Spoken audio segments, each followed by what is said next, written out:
जय जय रघुवीर समर्थ. समर्थ म्हणतात की आपल्याला मुळाकडे बघता आलं पाहिजे.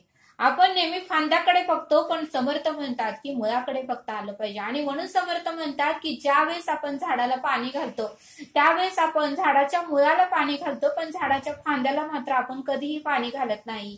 का तर झाडाच्या मुळाला पाणी घातल्यामुळे झाड मोठं उगून येतं असं समर्थांनी आपल्याला ते सांगितलं. आणि म्हणून समर्थ म्हणतात की आपल्याला मूळ शोधता आलं पाहिजे. म्हणून समर्थ म्हणतात की आपल्याला मूळ शोधता आलं पाहिजे. आणि ज्यावेळेस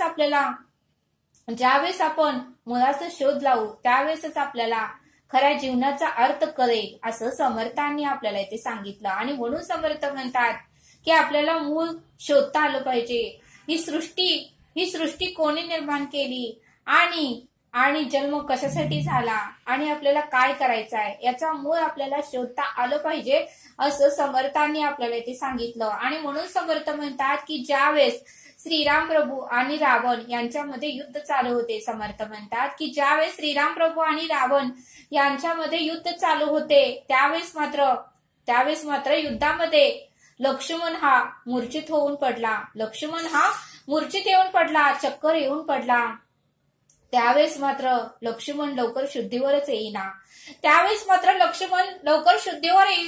त्यावेळेस मात्र श्रीराम प्रभूंनी हनुमंताला संजीवनी आणायला सांगितली. आणि ज्यावेळेस हनुमंत संजीवनी आणायला गेले, ज्यावेळेस मात्र हनुमंत संजीवनी आणायला गेले, पण समर्थ म्हणतात की याचा आपण थोडा तर विचार करतो का, की ही संजीवनी निर्माण कोणी केली, ही संजीवनी कोणी लावली याचा आपण विचार कधीही केला नाही असं समर्थांनी आपल्याला इथे सांगितलं. आणि म्हणून समर्थ म्हणतात की ही संजीवनी निर्माण तर कोणी केली आणि ही संजीवनी कोणी लावली याचा आपण थोडाही विचार करत नाही. आणि हनुमंताने मात्र संजीवनी आणली आणि तेव्हा मग लक्ष्मण ही बरा झाला असं समर्थांनी आपल्याला इथे सांगितलं. आणि म्हणून समर्थ म्हणतात की कुठल्याही गोष्टीचा विचार करताना आपल्याला मुळाचा अगोदर विचार करता आलं पाहिजे असं समर्थांनी आपल्याला इथे सांगितलं. आणि म्हणून समर्थ म्हणतात की शिशुपालचे हे 99 अपराध श्रीकृष्णाने माफ केले होते. शिशुपालचे हे 99 अपराध श्रीकृष्णाने माफ केले होते, पण ज्यावेळेस मात्र 100 अपराध पूर्ण झाले, पण समर्थ म्हणतात की ज्यावेळेस मात्र शिशुपालचे 100 अपराध पूर्ण झाले त्यावेळेस मात्र श्रीकृष्णाने कोणताही विचार केला नाही. आणि आपलं सुदर्शन चक्र सोडलं आणि शिशुपालचा अंत केला असं समर्थांनी आपल्याला ते सांगितलं. तरीही शिशुपाल नेहमी श्रीकृष्णांना म्हणत होता की मी वाईट करणारच, मी शिव्या देणार, मी पाप करणार, बघूया मला कोण काय करते असा शिशुपालचा अहंकार होता. पण शिशुपालचे 99 अपराध पत्र परब्रह्माने परमेश्वराने माफ केले होते, पण ज्यावेळेस मात्र 100 अपराध पूर्ण झाले त्यावेळेस मात्र त्या सुदर्शन चक्राला कोणीही थांबवू शकलं नाही असं समर्थांनी आपल्याला इथे सांगितलं. आणि म्हणून समर्थ म्हणतात की शिशुपाल ही आपल्यासाठी एक उदाहरण आहे. शिशुपाल सारखं आपल्या हातूनही एवढे पाप होऊ नये असं समर्थ आपल्याला इथे सांगतात. आणि म्हणून समर्थ म्हणतात की आपल्यालाही सावध राहूनच कर्म उत्तमाची करता आली पाहिजे असं समर्थ आपल्याला इथे सांगतात. समर्थ म्हणतात की आपण क्रोधाचा मुकुट घातला आहे, आपण तिरस्काराचा मुकुट घातला आहे, तर आपण मत्सराचा मुकुट घातला आहे असे समर्थांनी आपल्याला ते सांगितलं. समर्थ म्हणतात की आपण क्रोधाचा मुकुट घातला आहे, आपण तिरस्काराचा मुकुट घातला आहे, तर आपण मत्सराचा मुकुट घातला आहे असं समर्थांनी आपल्याला ते सांगितलं. आणि म्हणून समर्थ म्हणतात हा मुकुट आपल्याला काढता आलं पाहिजे आणि तरच आपल्याला उत्तमाचा मार्ग सापडेल असं समर्थ आपल्याला ते सांगतात. समर्थ म्हणतात की आपली मुलं हीच आपली प्रॉपर्टी आहे. समर्थ म्हणतात की आपली मुलं हीच आपली प्रॉपर्टी आहे. आणि म्हणून समर्थ म्हणतात की आता मोबाईलमुळे मुलांचं कोठेही लक्ष नसतं. थोडाफार वेळ मिळाला की ते मोबाईलच बघतात. जेवण करताना सुद्धा ते मोबाईलकडे बघूनच जेवण करतात. काय वेळेस तर भाजीत बुडवून खायच्या ऐवजी तो घास चपाती त्या फरशीला लागते असं समर्थांनी आपल्याला इथे सांगितलं. एवढं लक्ष मुलांचं मोबाईलमध्ये असतं असं समर्थ आपल्याला इथे सांगतात. आणि म्हणून समर्थ म्हणतात की आपल्यालाही आपल्या मुलांसाठी परब्रह्माला ईश्वराला निवेदन ठेवता आलं पाहिजे की तुम्हीही माझ्या मुलीला किंवा मुलाला श्रवणामध्ये बसवून घ्या असं आपल्याला निवेदन ठेवता आलं पाहिजे. कार्यकारण परब्रह्म ईश्वर कसं न्यायचं काय करायचं त्याची तो ठरवतो काय, कारण त्याला अशक्य असं काहीच नाही असं समर्थ आपल्याला ते सांगतात. समर्थ म्हणतात की गांडूळ जमिनीत कसा राहतो याचा आपण विचार केलाय का? गांडूळ जमिनीत कसा राहतो, त्याला जमिनीमध्ये अन्नाचा पुरवठा कोण करत असेल, पाण्याचा पुरवठा कोण करत असेल याचा आपण थोडा तर विचार करतो का? परब्रह्माने किती प्राणी निर्माण केले आहेत याचा आपण थोडा विचार केला पाहिजे असं समर्थ आपल्याला ते सांगतात. आणि म्हणून समर्थ म्हणतात की पाण्यामध्ये मासा कसा राहत असेल, पाण्यातून बाहेर मासा काढला की त्याची तडफड होते, पाण्यामध्ये त्या माशाला ऑक्सिजन कोण देत असेल, तो मासा कसा पाण्यामध्ये राहत असेल आणि तो आपलं जीवन कसं जगत असेल याचा आपण थोडा विचार केला आहे का असं समर्थांनी आपल्याला ते सांगितलं.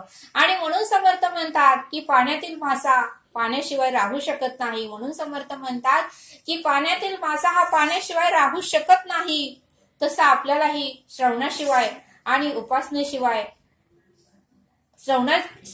आणि उपासनेशिवाय आपल्यालाही तसं राहूच वाटू नये असं समर्थांनी आपल्याला इथे सांगितलं. उपासना केल्याशिवाय आपल्याला राहूच वाटू नये असं समर्थांनी आपल्याला इथे सांगितलं. आणि म्हणून समर्थ म्हणतात की मिठामध्ये पाणी मिक्स केले की ते एकरूप होते. म्हणून समर्थ म्हणतात की मिठामध्ये पाणी मिक्स केले की ते एकरूप होते, तसं आपल्यालाही त्या मिठासारखं परमेश्वराशी परब्रह्माच्या चरणाशी एकरूप होता आलं पाहिजे, त्याच्या नामस्मरणाशी एकरूप होता आलं पाहिजे असं समर्थांनी आपल्याला इथे सांगितलं. आणि म्हणून समर्थ म्हणतात की एक जरी आपण नामस्मरण केलं तर त्याचं ऋण परब्रह्म ठेवून घेत नाही, ते आपल्याला व्याजा सकट परत देतं असं समर्थ आपल्याला इथे सांगतात. आणि म्हणून समर्थ म्हणतात की एक पोती शेंगा पेरलं की 100 पोती शेंगा आपल्याला मिळतात. एक पोती शेंगा पेरल्या की 100 पोती उत्पन्न आपल्याला त्या शेतातून मिळते. आणि म्हणून समर्थ म्हणतात की एक पोती ज्वारी पेरलं की 100 पोती ज्वारी आपल्याला त्या शेतातून मिळते. एक पोती ज्वारी पेरलं की 100 पोती ज्वारी आपल्याला त्या शेतातून मिळते. आणि म्हणून समर्थ म्हणतात की एक आंब्याचा बी पेरला की 1000 आंबे आपल्याला दरवर्षी त्या झाडातून मिळतात. एक आंब्याची बी पेरलं की 1000 आंबे दरवर्षी आपल्याला त्या झाडापासून मिळतात. आणि म्हणून समर्थ म्हणतात की एक आठवड्याचं श्रवण आणि 2 टाइम उपासना केली तर आपल्याला परब्रह्म किती देईल याचा तुम्ही विचारही करू शकणार नाही असं समर्थांनी आपल्याला इथे सांगितलं. आणि म्हणून समर्थ म्हणतात की आठवड्याचं श्रवण चुकवू नका आणि 2 टाइमची उपासना चुकवू नका, परब्रह्म ईश्वर तुम्हाला काहीही कमी पडू देणार नाही असं समर्थ आपल्याला इथे सांगतात. समर्थ आपल्याला एक बोध सांगतात. एक भाऊ आप्पा स्वारींकडे आले आणि म्हणाले की मला मुलगा होईल का मुलगी होईल हे तुम्ही सांगा. त्यावेळेस नाना स्वारी म्हणाले, त्यावेळेस आप्पा स्वारी त्या भाऊंना म्हणाले की तुला मुलगा होईल. आणि पुढे गेल्यानंतर त्याला नाना स्वारीही भेटले आणि तो भाऊ नाना स्वारींना म्हणाले की नाना स्वारी मला मुलगा होईल की मुलगी होईल. त्यावेळेस नाना स्वारी म्हणाले की तुला मुलगी होईल. त्यावेळेस त्या भाऊंना राग आला आणि ते भाऊ घरी आले. त्यांची पत्नी ही बैठकीत होती, श्रवणात होती, 2 टाइम उपासना करत होती. ते भाऊ ही बैठकीत होते, उपासना करत होते. आणि ते भाऊ त्या ताईंना म्हणाले, अगं मी दोघांनाही विचारलं, दोघांनीही सांगितलं, आप्पा स्वारींनी सांगितलं की मुलगा होईल आणि नाना स्वारी म्हणाले की मुलगी होईल. या दोघांनीही वेगवेगळं उत्तर दिलं. मला तर काही विश्वास पटत नाही आणि मला काही हे खरं वाटत नाही. त्यावेळेस त्या ताईंचा दृढ विश्वास होता. ते म्हणाली, अहो तुम्ही जास्त विचार करू नका, जे होईल ते होईल, आपण पाहूया. आणि थोड्या दिवसांनी त्या ताईंची डिलिव्हरी झाली आणि 2 जुळे मुलगा आणि मुलगी असे दोन मुलं त्यांना 2 बाळं त्यांना झाली. मग बघा म्हणले समर्थ, ते भाऊ परत सद्गुरूंकडे आले आणि आप्पा स्वारींची आणि नाना स्वारींची त्यांनी माफी मागितली. बघा म्हणले समर्थ, म्हणजे ईश्वराच्या मुखातून गेलेलं कधीही खोटं होत नाही, ते त्रिकालाबाधित सत्यच असतं, फक्त त्याच्यावर आपला विश्वास दृढ पाहिजे असं समर्थ आपल्याला इथे सांगतात. आणि म्हणून समर्थ म्हणतात की सोन्याला अग्नीत टाकलं तरच सोनं चमकतं. म्हणून समर्थ म्हणतात की सोन्याला अग्नीत टाकलं तरच सोनं चमकतं. तसं आपल्यालाही ताप असेल तरच आपण परमार्थामध्ये चमकणार आहोत. तसं समर्थ म्हणतात की आपल्याला ताप असेल तरच आपण परमार्थामध्ये चमकणार आहोत असं समर्थ आपल्याला इथे सांगतात. समर्थ म्हणतात की पृथ्वी, आप, तेज, वायू आणि आकाश या कशाची उपमा परब्रह्माला देता येत नाही. पृथ्वी, आप, तेज आणि वायू आणि आकाश या कशाचीही उपमा परब्रह्माला देता येत नाही. त्याच्याही पलीकडचे परब्रह्म आहेत. परब्रह्माला, ईश्वराला, परमेश्वराला कशाचीही उपमा देताच येत नाही असं समर्थांनी आपल्याला इथे सांगितलं. समर्थ म्हणतात की होलिका, हिरण्यकश्यपूची बहीण, हिला अग्नीचं वरदान होतं. समर्थ म्हणतात की होलिका, हिरण्यकश्यपूची बहीण, हिला अग्नीचं वरदान होतं. पण होलिकाचं कर्म उत्तमाचं नसल्यामुळे भक्त प्रल्हादाला घेऊन ती अग्नीमध्ये बसली. पण भक्त प्रल्हाद नामस्मरणामुळे तो वाचला. पण होलिका मात्र कर्म उत्तमाचे नसल्यामुळे आणि अग्नीचं वरदान असूनही ती जळून खाक झाली असं समर्थांनी आपल्याला इथे सांगितलं. समर्थ म्हणतात की सीता मातेचं कर्मही उत्तमाचं होतं, आचरणही उत्तमाचं होतं आणि वाणीही तिची उत्तमाची होती. आणि म्हणूनच सगळ्यांनी सांगितलं की सीता माता पवित्र आहे का नाही पाहण्यासाठी तिलाही अग्नीची परीक्षा द्यावी लागेल. त्यावेळी सीता मातानेही अग्नीची परीक्षा दिली. पण मात्र अग्नी सीते माताला काहीही करू शकली नाही. कारण सीता माता ही पवित्र होती. तिचं आचरण उत्तमाचं होतं, कर्म उत्तमाचं होतं, वाणी उत्तमाची होती. मग बघा म्हणले समर्थ, होलिकाला वरदान असूनही होलिका जळून खाक झाली. सीता मातेला देवाचं वरदान नव्हतं तरीही सीता माता वाचली. बघा म्हटले समर्थ, म्हणजे कर्मानुसारच फळ मिळतं. होलिकाचं कर्म उत्तमाचं नव्हतं त्यामुळे तिला फळ तसंच मिळालं. आणि सीता मातेचं कर्म उत्तमाचं होतं त्यामुळे ती अग्नीच्या परीक्षेमध्ये उत्तीर्ण झाली आणि अग्निदेव तिला काहीही करू शकले नाहीत असं समर्थांनी आपल्याला इथे सांगितलं. तरी आता आपण येथेच थांबूया. धन्यवाद. जय सद्गुरु.